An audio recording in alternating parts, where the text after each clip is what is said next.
East Africa, I keep telling everybody who will listen, that is possibly the most exciting place to do business in the world today. Opening an oil marketing company is quite easy, and now we've got 60 or 65 oil marketing companies in the country. Of course, you need to do it in Kenya for many reasons. One, I think it's just the people. We are a very multilingual society.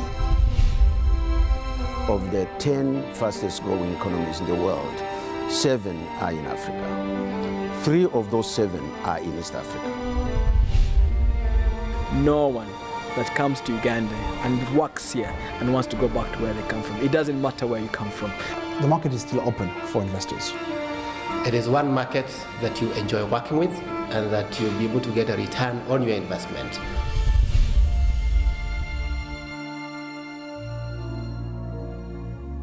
The East African economy is quickly becoming one of the fastest growing on the continent. On this special edition of Invest Africa, we travel from the skyscraper-dotted skyline of Nairobi to the burgeoning cosmopolitan look of Dar es Salaam in Tanzania, and end our journey on the streets of Kampala, Uganda. In each country of this East African region, we sit down and chat to various industry movers and shakers to discuss both the benefits and the challenges of their respective economies, government policy, and international investment. This is Invest Africa.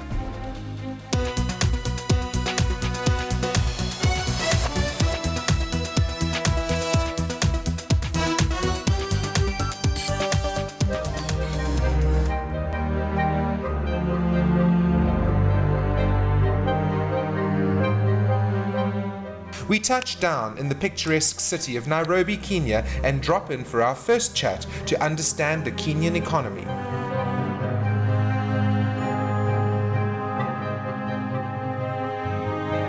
Kenya is currently the chairman of the East African Community, and it's a privilege that we are going to hand over on the 20th of this month to President Kikwete of Tanzania.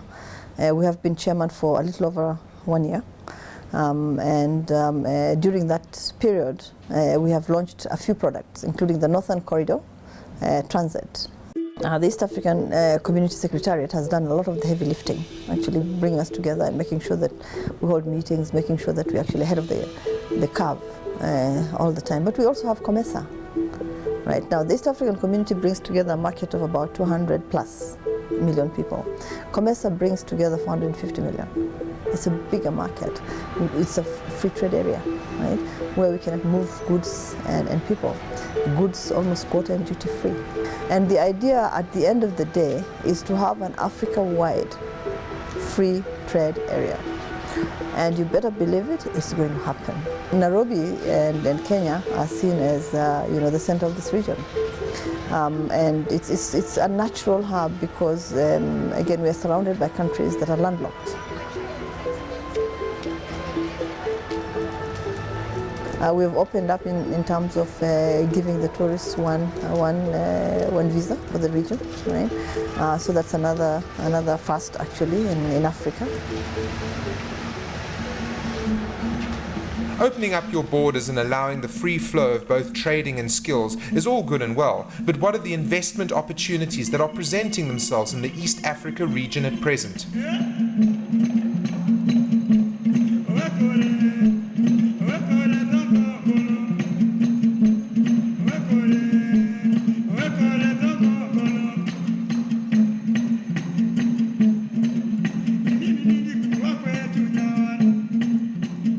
We next chatted to KPMG Nairobi about some of these opportunities. Recent discoveries in oil and gas resources in Tanzania, here in Kenya, in Uganda, in South Sudan already being developed. So there's a lot of interest in that area.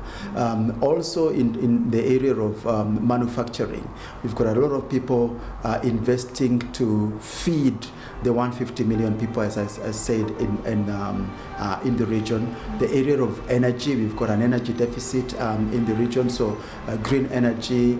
This week here in Kenya, we're actually launching a new project in geothermal energy, hydro energy, solar power development.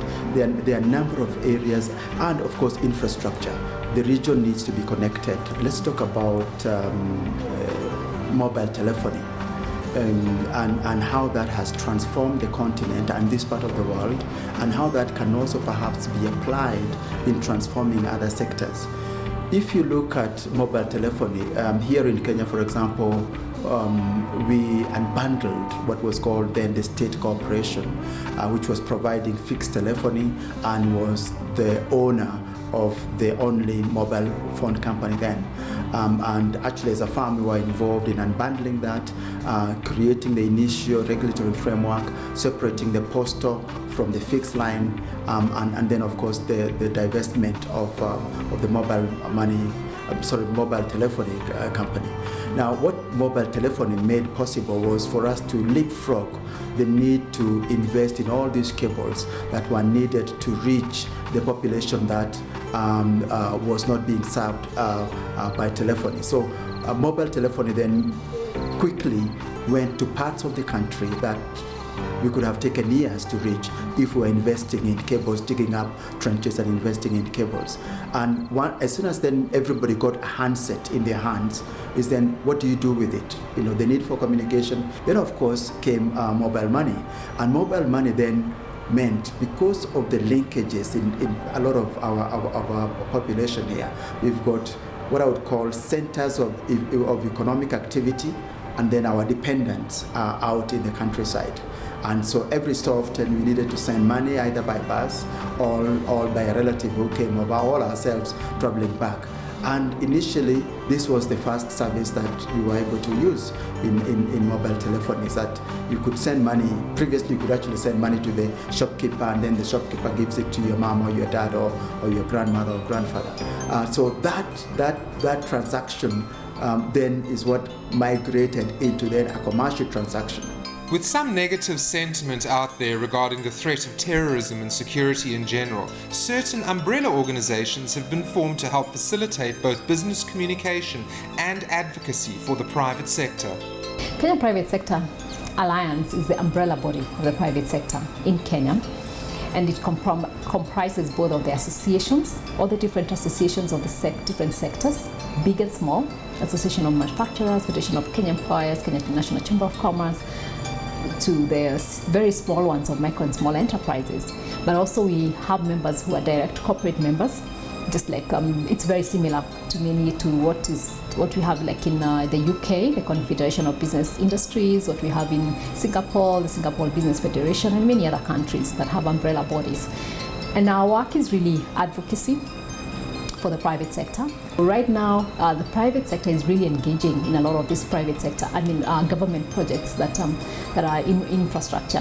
For example, the government is trying to build about 10,000 kilometers of road, and has invited the private sector to take those opportunities by giving different benefits on how they can really get financing, affordable financing, to be able to do that. And already last year they commissioned about 2,000 kilometers, and so each year they commission a few thousand until we're able to do 10,000 that the country needs. Corruption is there, but I always say in Kenya there's more, the perception is bigger than the reality of perception and of corruption, and because we talk about it, and which is a good thing, because then that has seen it reduce over time because people really talk about it. But it's still there, mostly not for the big private sector, but mostly for the very small. I always say that the business community and the people themselves began the integration faster than the governments came in. By the time the governments came in, they came in to put the policies and regulations, but people had already started trading, people had already started moving within the region. So that's what really has made it easier. Every time I talk to investors out there, they have all these hesitations. When they come here, they're like, you never told about this. We can't believe this place is this beautiful, or has this kind of resources, or these opportunities, as much as we say there. But it's because of the image that is portrayed of Africa, of Kenya out there. And so I think we need to do a better job of PR and talk more about the things that we have than what we don't have, because I think we have more than what we don't have. On that positive note, it was time to head off to Tanzania and the eclectic mix of old world and new world architecture that is Dar es Salaam.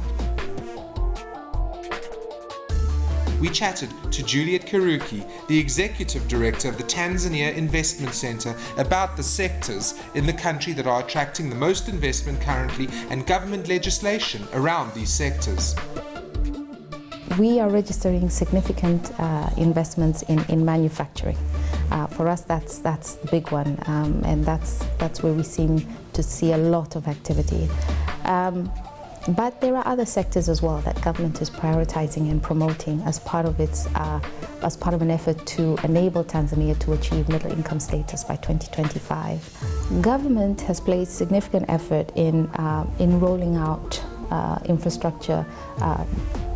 Not only in the urban areas, but also throughout the country. So the country is now interconnected, which is a beautiful thing. So we have a road carpet that extends over 3,000 kilometers. We've put into place legislation that enables private investment in infrastructure and roads, and that's very, very important. The harbour there's significant focus currently on the harbour.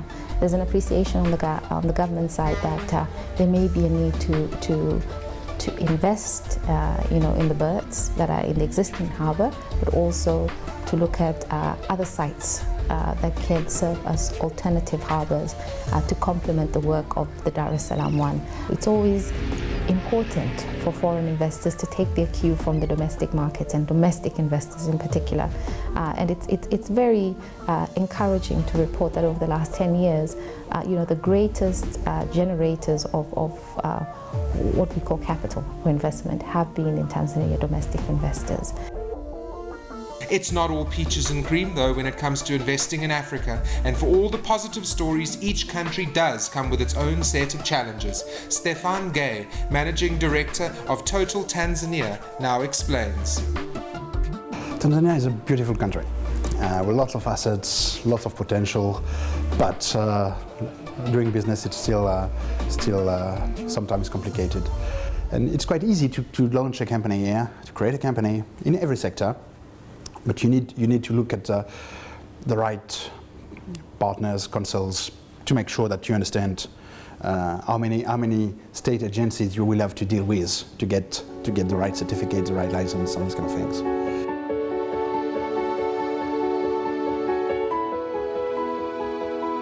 One of the big constraints was the supply of the country with the Dar es Salaam harbour port congestion, and the introduction of a bulk procurement system in early 2012, plus the commissioning of a new what we call SPM, single pool marine, late 2012, have really changed the face of the supply of the country.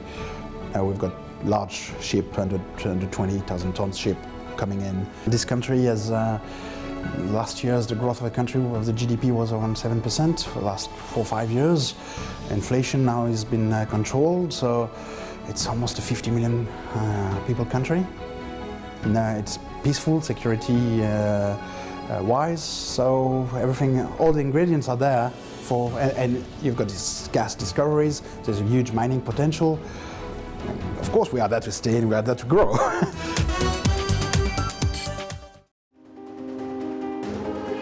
There's been much talk of East Africa as one entity. Felix Mosha, chairman of the East Africa Business Council, chatted to us about the importance of this.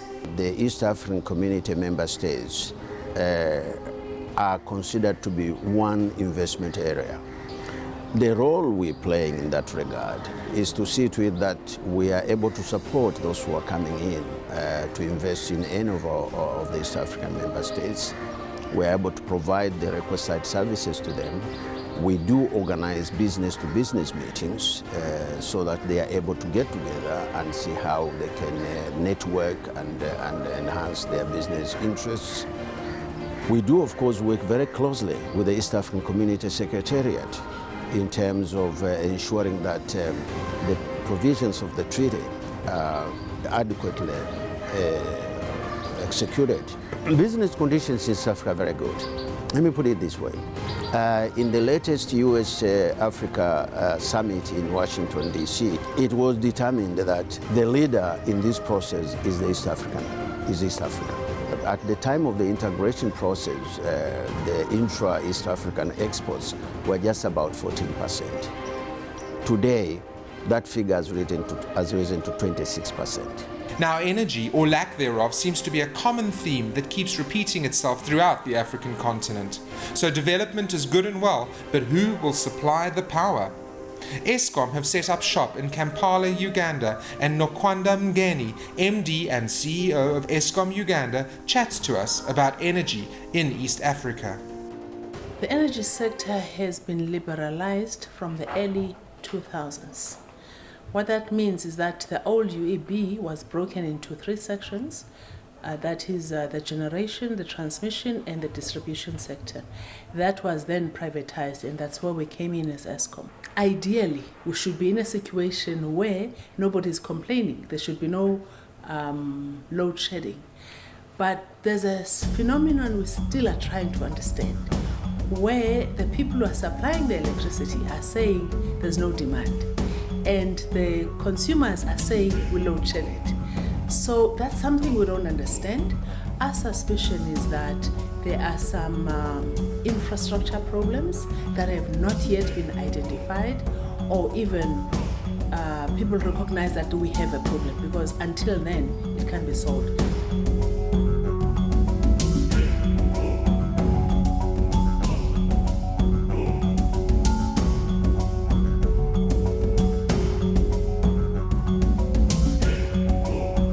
Power is not the only concern, though, when it comes to foreign investment. What of state security and political stability? KPMG Uganda gives us their take. The business environment in Uganda is very, very good in that we have had a stable security situation, as indeed you have witnessed today. Before even we started filming, everybody was concerned and they came to see what we are doing, what is going on. We don't take anything for granted. The sectors that are performing very well right now, we can talk about the service sector, and that's the telecom industry. It has been growing. We have over 20 million subscribers in Uganda. The infrastructure challenge has been there, but government has done a lot. They have the all-weather roads, the tarmac roads have been worked on. You go to the north, you can move from any part from Kampala to the east, anywhere in the country, and you'll have an all-weather road tarmacked. We are talking about energy. Energy was a challenge 3 years ago, but currently we have got enough energy, but it's not enough in terms of 2 years because the demand is increasing. But government is looking at other projects like Karuma, which is going to generate 600 megawatts. We're talking about Isimba, 110 megawatts, small megawatts. So that infrastructure is being worked on. So infrastructure seems to be improving, the power grid is being worked on for future investment, and the state is stable. What role do the East African regional markets play in all of this? We have been able to take advantage of the regional market through improved cross-border infrastructure, and also the legal frameworks, the regulations, the conditions to license businesses and so on are steadily improving. And one of the duties of the private sector is, I would say, to push government to ensure that we have a good legal framework for investors to establish, to sustain their investments and remain here, because investments are for the future.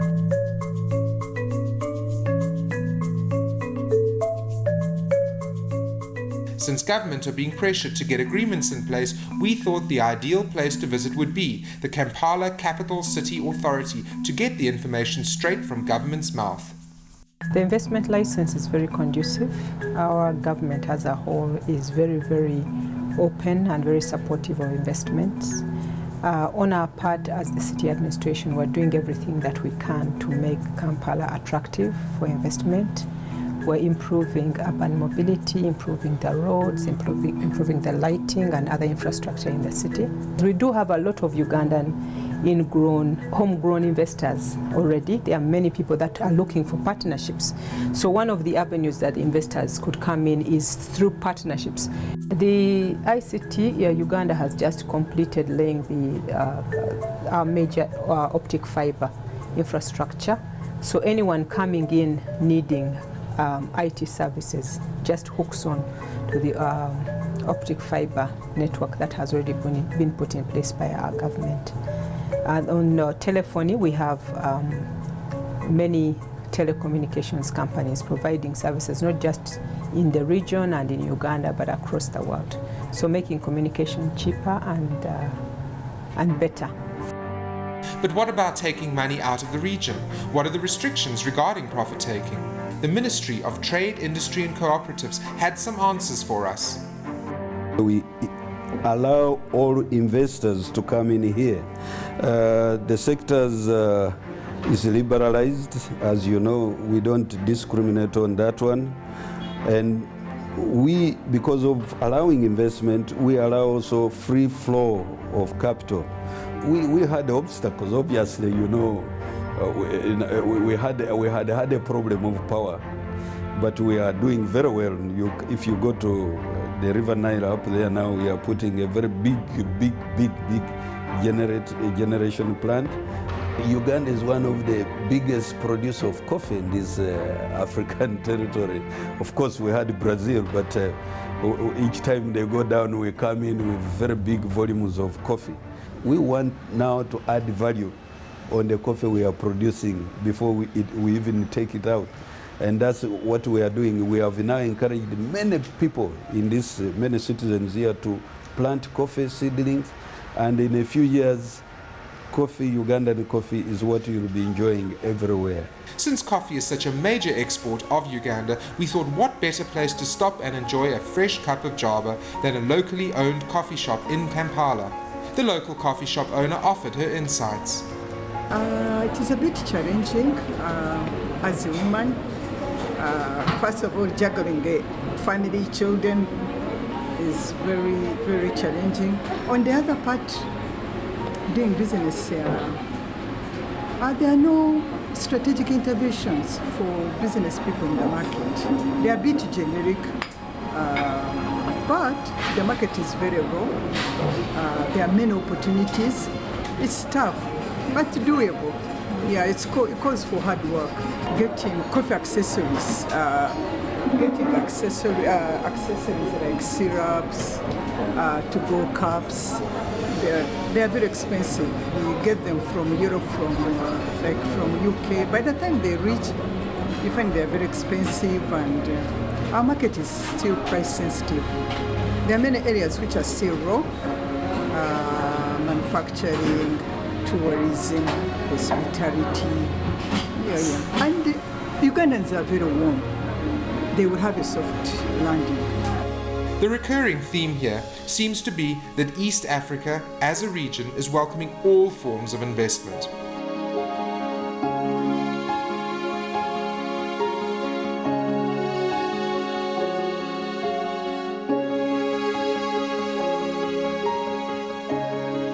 Chatting to us about the ideal areas of investment in Uganda at present is Benson Ndungu, country leader of KPMG Uganda. There are various opportunities that I see in Uganda. One, the mainstay of the Ugandan economy is agriculture. And this is an area where the government itself has been very, very keen to grow. Various policies have been implemented. There has been very little commercial production or agriculture in Uganda. The land itself in Uganda is very, very productive. So that's one area that I would say is very, very available, and also value addition. The government has worked very hard over the last couple of years in introducing policies that are very friendly in the agricultural sector. Infrastructure, another key sector that is available for exploitation. Minerals, many people do not know that we have very many minerals in Uganda. We've got copper, we've got iron ore, we've got coal. The government has completed a very detailed geophysical survey, and all these minerals are there to be exploited. And any investor who is looking at mining, this is a place to come. We've got oil, that is in Uganda, sitting underground.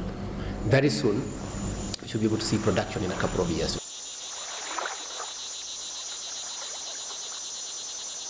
Majestic beauty and the African continent seem to be synonymous. So what entrepreneurship is there around tourism?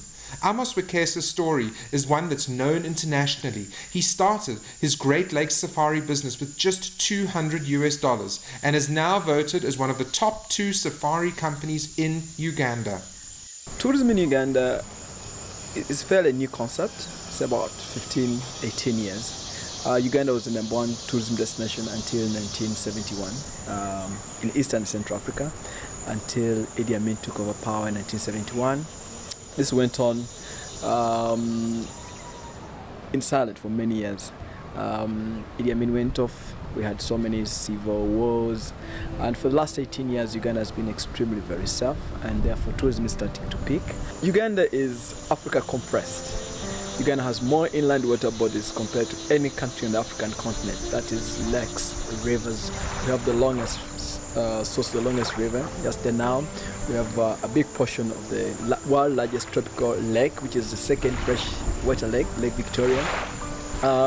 We've got 10 national parks and 13 game reserves, and a lot of these national parks are extremely green, nice, lots of water bodies within them. If you compare many attractions across the continent with our national parks are so unique in that if you go to a national park, you go to do, for example, a primate walk, a game drive, we do maybe a cruise on the Nile and seeing the different animals on the waters. So just being in one national park, you need 4 or 5 days to be able to do all the different activities just in one national park.